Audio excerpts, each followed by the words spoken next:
Ilang segundo lang ang kinailangan para ang isang ordinaryong araw sa mall napalitan ng takot, bagay na napatunayan kamakailan ng kumpol ng mga taong ito sa isang mall sa Cagayan de Oro City.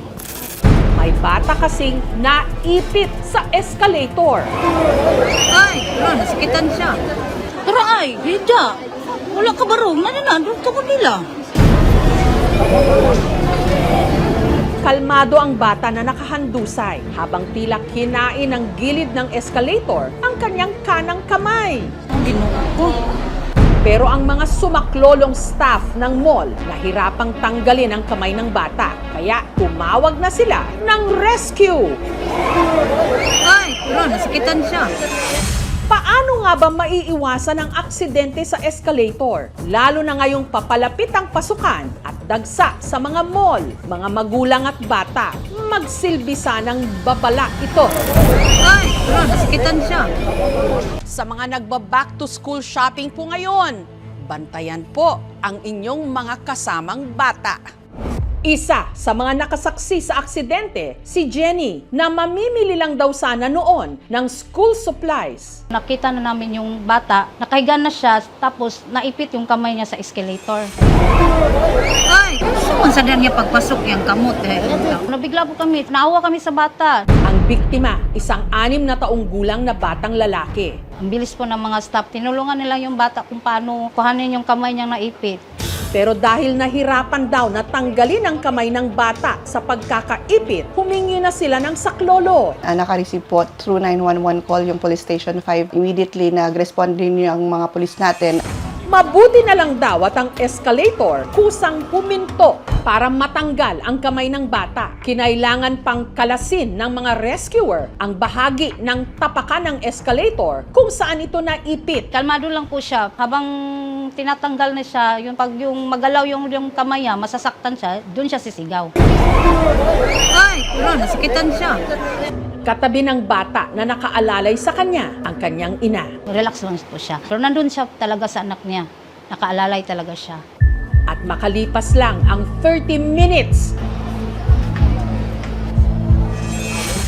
Salamat sa Diyos! Ligtas na nila itong natanggal sa kuhang ito sa kamay ng bata. Matapos maalis sa pagkakaipit, kitang namamaga pa ito. After na bigay sa kanila yung patient, chinek nila, vital signs, everything. Wala namang major na all minor bruises lang. Dinala na nila agad doon sa hospital. Hiningi namin ang panig ng pamunuan ng mall tungkol sa aksidente, pero tumanggi silang magbigay ng anumang pahayag. Ngunit ayon sa isinagawang investigasyon, ang pagkakaipit ng bata sa escalator, hindi raw dahil nag-malfunction ito. Purely accident lang yung nangyari doon sa bata. Base po sa kwento po, yung bata daw, naglalaro doon sa may hagdanan. Ayun nga daw, nadapa. Ay, wala, nasakitan siya. Pero ano nga ba ang punot dulo ng aksidente? Hinanap ng aming team ang pamilya ng bata. Natuntun nila ang ina ng bata na itago natin sa pangalang Celia, pero tumanggi siyang magpa-interview. Sa halip, ang kanyang ina o ang lola ng bata na itago natin sa pangalang Rosita ang nagpaunlak ng panayam. Sadya raw talagang malikot ang kanyang apo na si Jonel. Hindi rin ito tunay na pangalan. Si Jonel daw kasi nasa tinatawag na autism spectrum. Mabait na bata, pero sobra lang ka-hyper. Di ma-control. May mga batang may autism na tahimik, yung iba naman very hyperactive, no? So kung merong mga challenges sa kanilang sensory, natitrigger sila. Nasa mall daw noon sina Celia para bilhan ng sapatos si Jonel para sa pasukan. Kinder, karon open, grade 1. Gusto na kaya nga siya mag-aral. Every night, turuan siya ng mama niya. Si Jonel pala tumakbo papunta sa escalator. Nabuhian niya, gidagan din, wala ko na yung mga 5 minutes, 3 minutes. Wala ganyan ma-upsave. At sa hindi inaasahang pangyayari, ito'y nadapa at naipit ang kanyang kanang kamay sa escalator. Ay, wala, nasakitan siya. Nasyak sa nakabo. Gahilak siya. Bless lang yun nga, wala kayong na ang bata. Kamusta na ba ang bata matapos ang nangyari? Okay na siya karon maglaro, pero masakit pa daw. Ang ina ng bata na si Celia, sising-sisi. Pinagsisihan gid niya, gigakos niya, umiiyak siya. So aware gid ka, bantayan nimo pag-ayo ang bata. Dili na ka magkumpiyansa. Gayunman, ang bilis naman daw siyang hinusgahan ng mga nakapanood lang ng video online. O dili gid na namo, pinangga gid na namo. Kuan lang, dili sila kuan sa tao, judgmental ba nga. Dili pod yun nga sayop sa ginikanan kay ang bata masyadong malikot. So disgrasya lang. Kailangan ipaliwanag sa anak, o anak, pupunta tayong mall ngayon ha.